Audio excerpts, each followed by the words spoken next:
Hey you guys, it's me, KTB, and long time no see in these book reviews. Huh? Yeah? Did you miss them? Well, I'm back. And we're back with a book called Reboot by Amy Tintera, however you pronounce that, I'm not sure. But it's very interesting. I'll read you the synopsis and then I'll give you my review. Okay? Yes. It's good to be back. Okay, synopsis. In this fast-paced dystopian thrill ride, perfect for fans of The Hunger Games, Legend and Divergent, a 17-year-old girl returns from death as a reboot and is trained as an elite crime-fighting soldier. Until she is given an order she refuses to obey. Ren Connolly died 5 years ago, only to reboot after 178 minutes.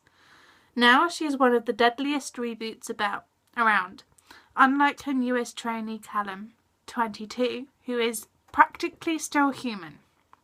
As Ren tries to teach Callum how to be a soldier, his hopeful smile works its way past her defences.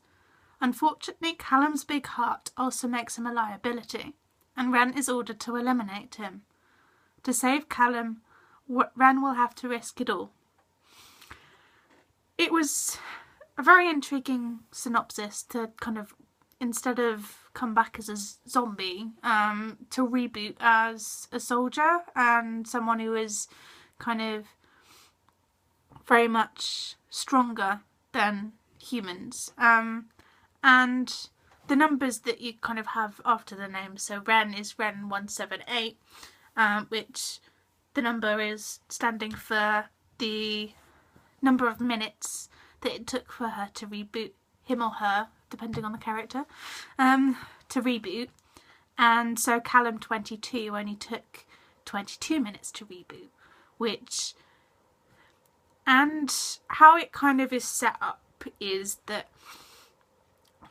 the longer you take to reboot, the better you are and more likely you are to survive as a reboot.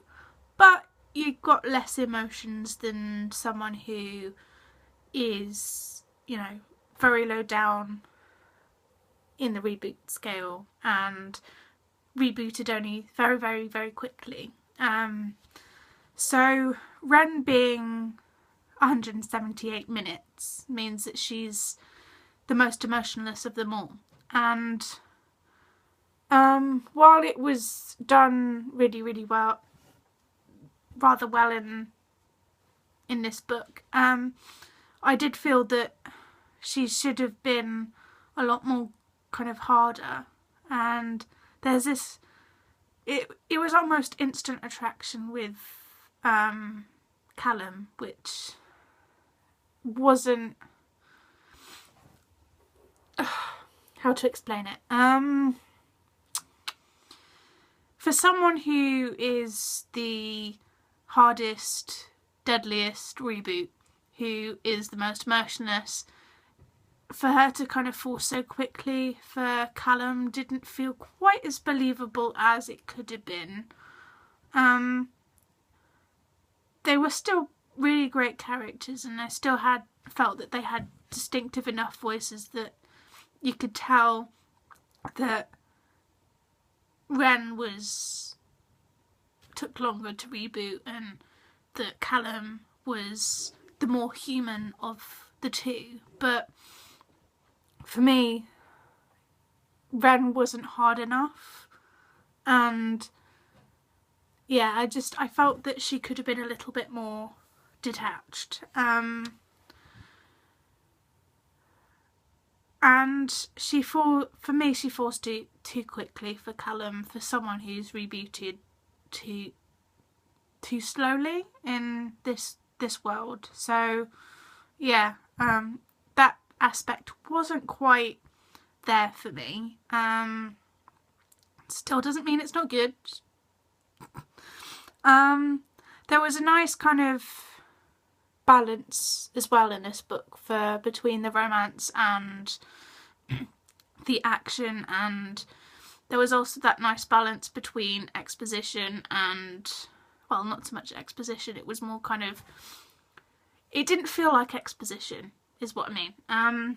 It didn't feel like they were telling you stuff. It was more, there was more of a showy aspect rather than a telly aspect, which is brilliant in books and brilliant in any kind of creative storytelling type medium. So in films and plays and books, whichever one, it's always best to show, not tell. And this does that really well. Yeah.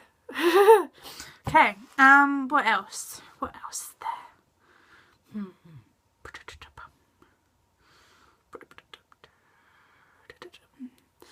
Yeah. I also liked the fact that it wasn't all kind of Ren and Callum's relationship. You could see her with a best friend as well, which was really quite interesting. The fact that, I mean, they were roommates, so you can kind of tell they're gonna be friends, but it was really nice to see her having some kind of friend, which was also very interesting. And yeah, okay, I think that was it. Yeah, structurally it's sound, and their dialogue is believable. It's a believable story and I really enjoyed it, so I recommend you pick it up. I will see you in the next episode. I'll put the links down below for you guys so you can go and check out the book, and don't forget to like, comment, subscribe, all that stuff. You know you want to, really, honestly, really, you know you do. Trust me. Yeah? Yes. I'll see you in the next episode then, guys. Bye bye!